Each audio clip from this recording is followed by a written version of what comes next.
이번 시간에는 호흡 조절 기전에 대해서 살펴보겠습니다. 이 호흡 조절이라고 할 때 이 호흡 조절은 바로 환기량을 의미하는 것이고요. 그 다음에 조절 기전이라고 하는 것은 환기량을 항상 일정하게 조절하는 항상성 조절 기전을 의미하는 겁니다. 우리가 일반적으로 항상성이라고 얘기했을 때 세 가지 구조물이 항상 따라 나왔죠? 맞습니다. 수용기, 조절 중추, 효과기. 자, 수업은 요 순서대로 진행을 하는데 여기 있는 조절 중추부터 시작을 하도록 하겠습니다. 먼저 호흡의 조절 중추는 바로 숨내이고요. 숨과 함께 다리내도 호흡 조절 중추에 속해 있습니다. 하지만 더 엄밀히 얘기하면 이 숨내가 조절 중추가 됩니다. 숨내에는 뒤호흡 무리와 앞호흡 무리의 세포 집단이 있는데 뒤호흡 무리는 가로막과 바깥 사이 갈비근 즉 들숨 주동근을 조절하여 들숨을 유발하고 앞호흡 무리는 정상적인 호흡 시에는 들숨의 정지를 관여하고 서로 기량작용을 하는 거죠. 그리고 노력성 호흡 시에는 날숨, 이건 들숨이 아니고 날숨입니다. 날숨 운동의 증가에 관여를 합니다. 그래서 이 앞호흡 무리는 날숨과 들숨 모두에 관여를 하게 됩니다. 다음에 이제 다리 내에 있는 조절 중추가 있는데요. 여기에는 지속 흡식 중추와 그리고 호흡 조절 중추가 있습니다. 지속 흡식 조절 중추는 말 그대로 지속적으로 호흡하는 건데 숨내의 뒤호흡 무리에 있는 들숨 세포를 자극해서 들숨이 일어나게 하는 거고, 호흡 조절 중추는 똑같이 숨내의 뒤호흡 무리에 작용해서 들숨 세포를 억제시키는 겁니다. 얘는 들숨 뒤호흡 무리를 흥분시키는 거고 얘는 뒤호흡 무리를 통해서 억제시키는 것이 되겠습니다.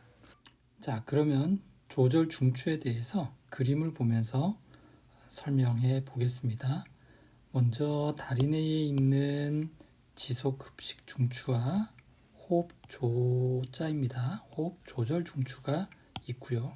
지속 흡 중추는 들숨을 촉진시키고 호흡 조절 중추는 들숨을 멈추게 하는 역할을 합니다.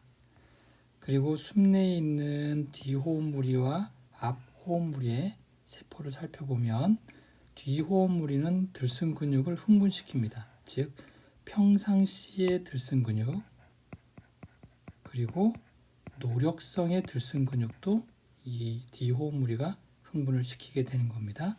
다음에 앞호흡 무리는 날숨 근육을 흥분시키는데 평상시 날숨은 수동으로 일어나기 때문에 이 노력성 날숨의 근육을 흥분시키는 역할을 하는 것이 숨내의 앞호흡 무리가 되겠습니다. 자, 그러면 먼저 뒤에 가서 말씀을 드리겠지만 CO2의 양이 증가했다라고 하면 여기 있는 호흡 조절 수용기를 통해서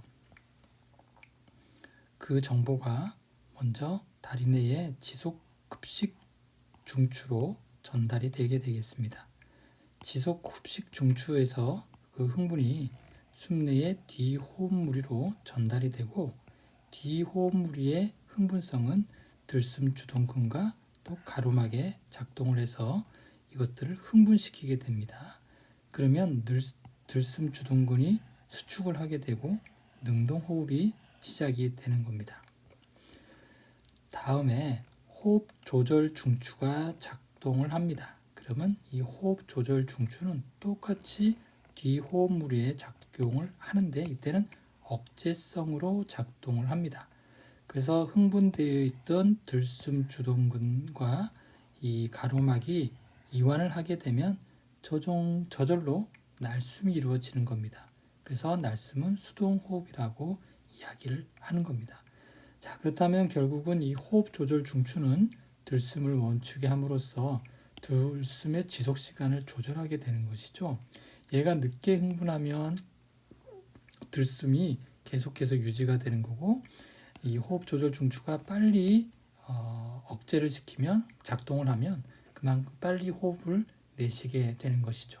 그래서 이 호흡 조절 중추는 들숨의 지속 시간을 조절한다. 즉 호흡의 빈도와 깊이를 조절하게 되는 것이죠. 그래서 우리가 운동 이후에 큰 숨을 들여 마실 때는 이 호흡 지속 흡식 조절 중추가 작용을 하게 되지만 결국은 이 호흡 조절 중추가 더 강하게 더 조금 늦게 자극됨으로 인해서 더 많은 호흡을 들여 마시게 되게 되는 것입니다. 다음은 노력성 날숨 근육에 대해서 말씀을 드릴 건데요. 자, 우리가 노력성으로 후 하고 숨을 내뱉는다라고 했을 때 이때 역시 지속 흡식 중추가 작동을 하게 되고 이것은 뒤호흡 무리의 흥분을 일으키고 뒤호흡 무리의 흥분이 앞호흡 무리의 흥분을 유발하게 됩니다. 그렇게 되면 날숨 근육에 이렇게 흥분을 전달해서 날숨의 보조근들을 수축시켜서 즉 결국은 깊은 날숨, 노력성 날숨을 쉬게 만드는 겁니다. 다음은 호흡 조절 수용기에 대해서 살펴보겠습니다. 호흡 조절 수용기에는 크게 중추 수용기와 말초 수용기가 있습니다. 중추 수용기에는 숨내가 있고 이 숨내는 CO2의 압력을 감지합니다. 말초 수용기에는 대동맥 토리와 목동맥 토리가 있는데 이 두 개 모두 CO2, O2, pH에 민감하지만 더욱더 민감한 건 바로 O2의 압력입니다.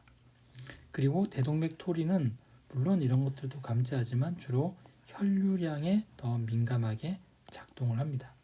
자, 그래서 중추 숨내는 CO2, 얘는 O2가 되겠죠. 결국 O2와 CO2는 상대적인 개념입니다. 혈관 안에 CO2와 O2밖에 없다라고 생각을 했을 때 CO2가 줄어들면 O2는 많아지게 되는 거죠. 그리고 CO2가 증가하면 O2는 상대적으로 적게 되는 겁니다. 그래서 이 둘의 관계를 잘 이해하면 뒷부분에 쉽게 이해를 할 수가 있습니다. 또 여러분들이 조금 헷갈려하는 것들이 여기도 숨내가 있고 여기도 숨내가 있습니다. 그래서 여기서는 호흡 조절 중추라고 얘기하고 여기서는 수용기라고 얘기를 하는데 뭐죠? 이렇게 물어볼 수 있는데 그래서 숨내는 이중작용을 합니다. 그래서 숨내는 조절 중추로서의 작용도 하고 중추 수용기로서의 작용도 같이 합니다. 자, 그리고 이 호흡 반사라고 있는데요. 이 호흡 반사는 그 뻗침 수용기에 의해서 강제적으로 호흡이 멈춰지게 되는 건데 그것을 헛박가리 뻗침 수용기에 의한 호흡 반사라고 이야기를 하고 이것은 뒤에 가서 다시 한번 설명을 드리도록 하겠습니다.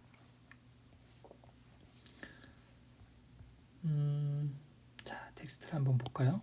중추화학 수용기는 CO2, 그 다음에 CO2가 많다라는 것은 H 농도가 많은 거고, 그 다음에 H2CO3, 탄산의 농도도 많다라고 하는 것이죠. 그럼 pH는 어떻게 될까요? 내려가게 되겠죠. 그리고 동맥혈에 CO2가 많다라는 것은 O2가 상대적으로 낮다라고 하는 것이 되겠죠. 그래서 허파과리에 CO2의 압력이 증가하면 일의 환기량과 호흡 빈도가 증가하게 되는 겁니다. 다음은 말초화학 수용기인데요. 말초화학 수용기는 대동맥 토리와 목동맥 토리가 있고요.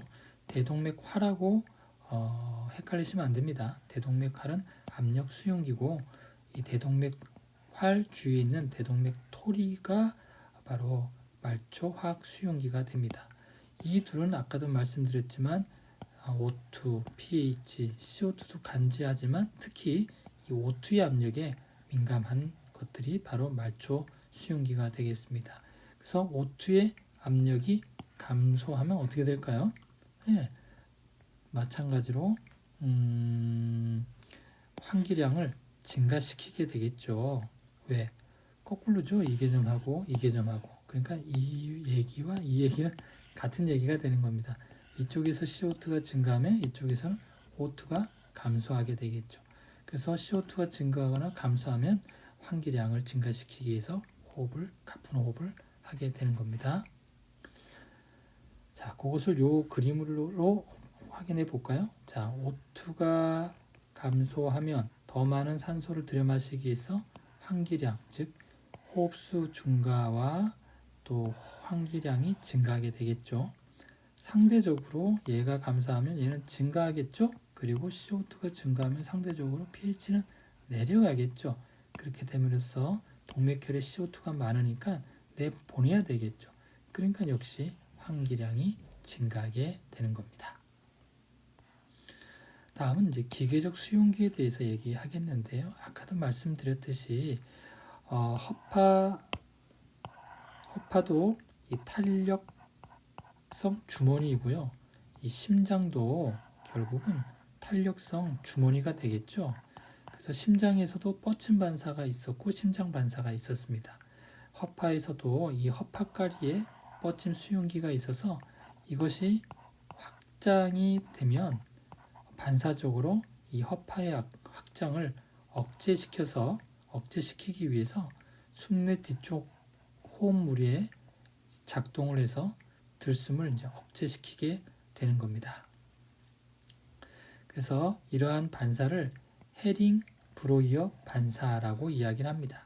자, 그래서 허파의 뻗침 수용기는 이 뻗침 수용기가 흥분하여 더 이상 허파가 확장되지 않게 억제성 자극을 숨내의 들숨신경 세포, 즉 뒤쪽 호흡 무리에 보내어서 들숨을 억제시키는 수동적으로 날숨을 전환하게 함으로써 안정시 규칙적인 호흡을 유지할 수 있도록 해주는 게 바로 헤링 브로이어 반사, 즉 기계적 수용기, 뻗침 수용기에 의한 반사 기전이 되겠습니다. 그래서 우리가 숨을 한없이 들여 마실 수는 없잖아요. 그래서 숨을 들여 마시면 이제 좀 많이 늘어났으면 그만 좀 들여 마셔라 라고 해서 우리가 의도하지 않더라도 이 반사적으로 억제하는 기전이 바로 헤링 브로이어 반사가 되겠습니다.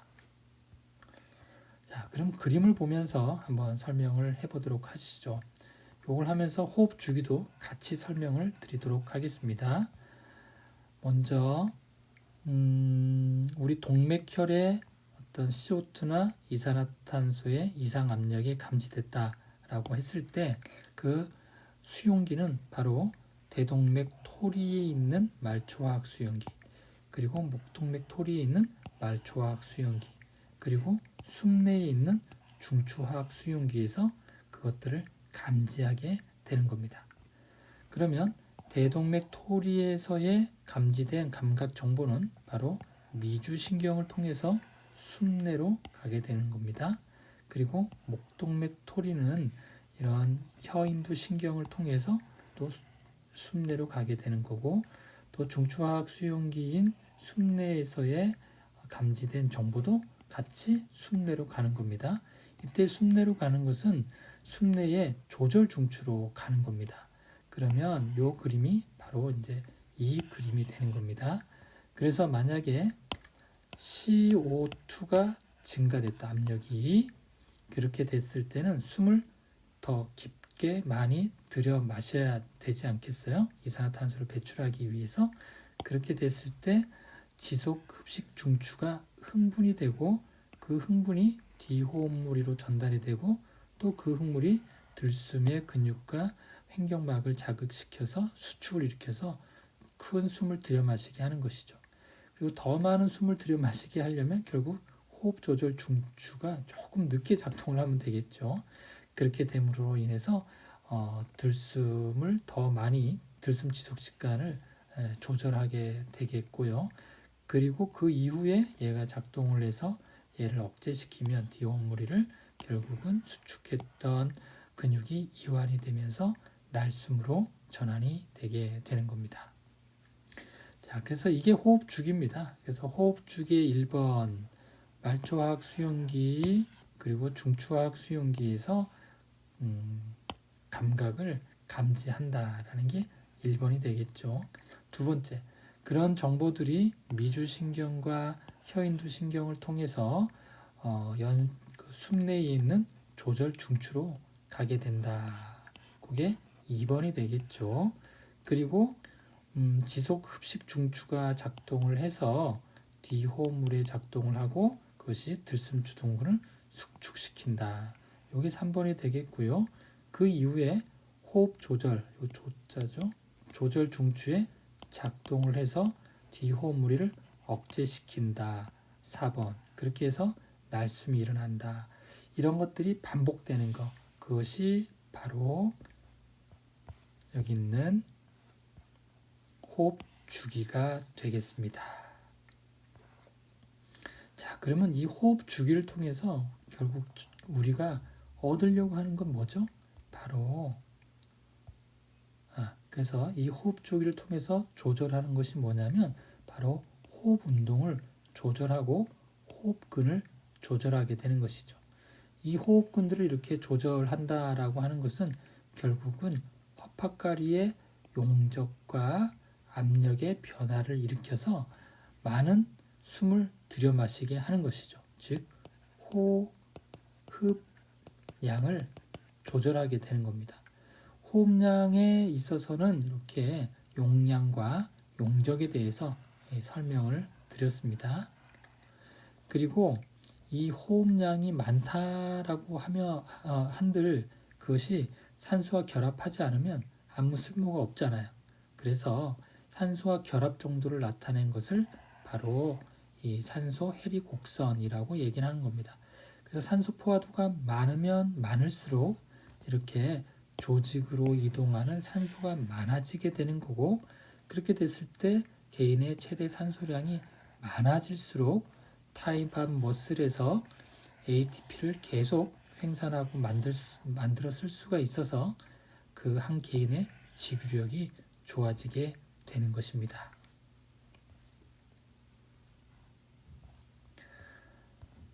다음은 호흡 조절 기전에 대해서 얘기하겠는데요. 앞서서 그래서 잠깐 중간 정리를 하면, 자, 수용기가 있었죠. 수용기에는 크게 중추화학 수용기, 말초화학 수용기가 있었죠. 중추화학 수용기는 숨내에 있었고요. 그리고 말초화학 수용기는 두 군데가 있었죠. 대동맥 토리와 목동맥 토리. 숨내는 CO2 압력에 민감했고 이 두 개는 O2의 압력에 민감했는데 특히 대동맥 토리는 혈류량에 조금 더 민감하다라고 말씀을 드렸습니다. 그리고 이 말초 수용기에 하나가 더 있었죠. 뻗침 수용기. 이 뻗침 수용기는 뻗침 반사를 유발해서 호흡을 자동적으로 조절하는 반사 기전이 되겠습니다. 다음에 이제 조절 중추가 있었죠. 조절 중추에는 어떤 게 있었죠? 숨내와 다리내가 있었고요. 숨내에는 어떤 무리가 있었죠? 뒤호흡 무리, 앞호흡 무리가 있었고, 다리내에는 지속 흡식 중추, 또 호흡 조절 중추가 있었습니다. 숨내의 뒤호흡 무리는 들숨 근육에 작용을 하고 앞호흡 무리는 날숨, 즉 노력성 날숨에 관여를 합니다. 지속 흡식 중추는 계속 들숨을 유발하는 것이고 촉진시키는 것이고, 호흡 조절 중추는 들숨을 멈추게 하는 것이다. 그래서 얘는 들숨의 빈도와 깊이를 조절해 주는 것이 바로 다리내의 호흡 조절 중추가 되겠습니다. 그럼 효과기는 뭐가 있나요? 효과기는 근육이 되겠죠. 호흡 근육들.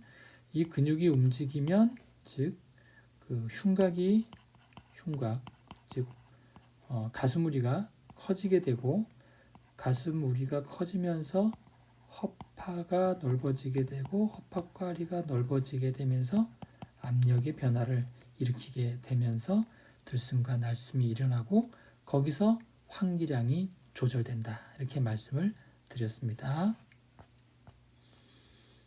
자, 호흡 조절 기전입니다. 호흡 조절 기전은 크게 신경성 호흡 조절 기전과 화학성 호흡 조절 기전이 있는데요.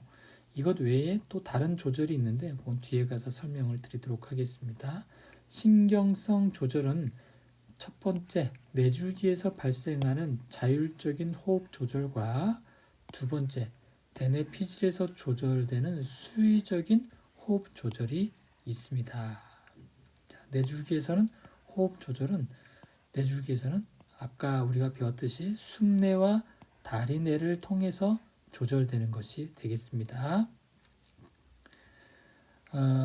그리고 숨내는 호흡 수용기이면서 호흡 조절 중추로서 두 가지 역할을 한다라는 것도 알고 계시기 바라겠습니다.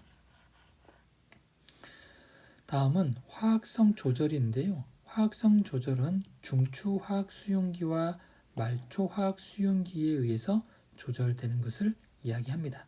이에 중추 화학 수용기, 말초 화학 수용기를 이해했을 거라고 생각이 되어집니다. 자, 그림을 보면서 한번 살펴보죠.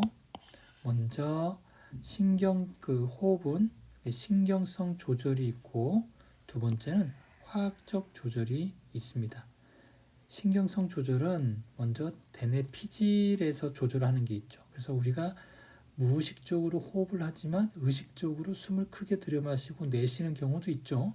그런 것들은 대뇌 피질에서 관장을 하게 되는 것이고, 그런 호흡의 방식을 뭐라고 얘기하냐면 수의적인 호흡이다라고 얘기를 합니다. 그리고 뇌줄기, 즉 숨내와 다리내에서의 또 신경성 조절을 하게 되는 것이죠. 여기서의 조절은 무의식적으로 하는 조절이 되겠습니다. 그래서 여기 보면 불수의적인 호흡이라고 했는데 자율적 호흡이라고 여러분들이 수정을 해 놓으시면 되겠습니다. 자, 그래서 신경성 조절은 이렇게 수의적 호흡, 자율적 호흡, 즉 수의적 호흡은 피질에 의해서, 자율적 호흡은 뇌줄기에 있는 다리내와 숨내에 의해서 조절되는 거다라고 이해를 하시면 되겠습니다. 다음에 이제 말초 화학성 조절은 숨내에 있는 화학 수용기 CO2를 감지하죠. 또 대동맥 토리와 여기 대동맥 토리입니다. 그리고 목동맥 토리의 화학 수용기 CO2와 O2와 pH를 감지하는데 여기는 주로 O2의 압력에 민감하다라고 얘기를 했고, 대동맥 토리는 혈류량에 민감하다라고 얘기를 했습니다. 그래서 이 말초성으로 이렇게 작동을 해서 결국은 숨내, 즉 뇌줄기의 숨내와 다리내에 정보를 제공해 줌으로 인해서 또 호흡을 조절하게 됩니다. 그래서 이것을 이렇게 수용기에 의해서 조절되는 것을 말초성 조절, 두 번째라고 화학적 조절이라고 얘기를 합니다. 있는 화학성 조절. 자, 근데 여러분들 이 화학적 조절을 다른 말로 뭐라고 얘기를 하냐면 말초성 조절이라고 얘기를 합니다. 그래서 여러분들은 좀 수정을 했으면 좋겠어요. 화학성 조절보다는 말초성 조절이라고 여러분들이 좀 바꿔 놓으시면 될 것 같고요. 그래서 크게 신경성 조절과 말초성 조절이 있더라. 신경성 조절은 수의적 호흡과 자율적 호흡이 있더라. 이렇게 알아두시면 되겠습니다. 그 다음에 세 번째, 헤링브로이어 반사라고 해서 허파에 있는 뻗치는 수용기에 의해서 자동적으로 날숨이 쉬어지게 하는 것. 그것을 헤링브로이어 반사라고 합니다. 자, 그러면 요거 4장 호흡 조절 기전 전체적으로 한번 정리를 다시 한번 해볼까요? 자, 호흡 조절 중추가 있고요. 호흡 조절 수용기가 있고요. 효과기가 있고요. 조절 메커니즘이 있습니다. 자, 대뇌 피질에서는 의식적인 호흡 조절 수의적으로 조절하고요. 뇌줄기에 있는 호흡 조절 중추는 다리내와 숨내가 있고, 다리내의 호흡 조절 중추에는 호흡 조절 중추가 있고 지속 흡식 조절 중추가 있습니다. 호흡 조절 중추는 각각 이런 기능들을 하게 됩니다. 그리고 이게 조금 잘못됐습니다. 숨내의 뒤호흡 무리가 들숨 근육을 지배하고 앞 호흡 무리는 날숨 보조근을 지배하는데, 제가 보조근이라고 이렇게 명시해 놓은 것은 이것은 노력성이다. 무조건 이렇게 이해를 하시면 되겠습니다. 다음은 중추 수용기에는 숨내가 있고 CO2에 민감하고, 말초 수용기는 화학 수용기, 그리고 뻗침 수용기가 있는데 말초 수용기는 결국 요겁니다. 요거는 반사에 의한 수용기가 되는 건데 제가 같이 이렇게 붙여 놨긴 했습니다만 엄밀하게 따지면 요건 떼고 요게 말초 수용기고 요거는 허파 반사의 뻗침 수용기라고 별도로 알아놓으시면 좋겠습니다. 물론 다 같이 말술 수용기이긴 하죠. 근데 분류를 그렇게 했다라는 겁니다. 책에서. 다음에 말초 수용기는 이제 화학 수용기가 있는데요. 대동맥 토리와 목동맥 토리에 있습니다. 각각에 대해서는 이미 설명을 했습니다. 자, 뻗침 수용기에서 헤링 브로이어 반사가 나타난다. 헤링 브로이어 반사는 들숨을 크게 들여 마셨을 때 허파가 확장됐을 때 들숨을 억제시켜서 강제적으로 반사적으로 날숨을 일으키게 함으로 인해서 호흡의 리듬을 조절해 주는 거다. 이렇게 이해를 하시면 되겠습니다. 그리고 이 호흡 조절 중추에서 실질적으로 호흡을 조절해 주는 것은 이 숨내가 되겠습니다. 그리고 이 숨내에 의해서 다리내가 뭘 조절하는 거냐면 결국 흡식을 조절해 주는 거죠. 다리내에서는. 그렇죠? 그래서 숨내는 전체 호흡의 주기, 리듬을 조절해 주는 거다. 다리내에서는 흡식, 들숨을 조절해 주는 거다. 이렇게 이해를 하시면 되겠습니다. 다음 효과기인데요. 효과기는 호흡근이죠. 그래서 허파우리와 허파꽈리가 확장이 되거나 줄어들면서 용적과 압력의 변화가 생기고 이것을 통해서 호흡량과 빈도가 결정이 되게 되는 것이죠. 이것을 결정짓는 건 위에 얘기했던 이런 것들이 이렇게 지배를 하게 되는 것이죠. 자, 용적과 용량은 결국은 산소 포화도와 관련이 있는 거예요. 용량이 많으면, 환기량이 많으면 산소 포화도도 그만큼 올라가겠죠. 그것을 그래프로 나타낸 게 산소 해리 곡선이 되겠습니다.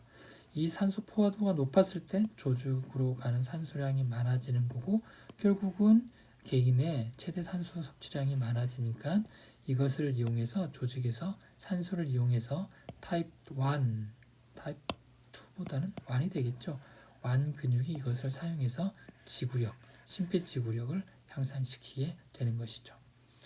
다음은 조절입니다. 그래서 조절은 환기량을 조절하는 거고 항상 일정하게 조절하는 것이죠.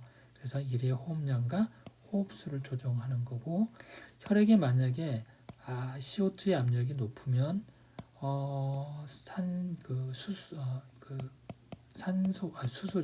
수소 이온도 높아지고 따라서 pH는 낮아지게 되는 것이죠.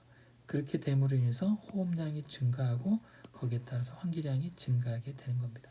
혈액에 O2의 압력이 떨어졌다. 그러면 PCO2의 압력이 높아진 거죠.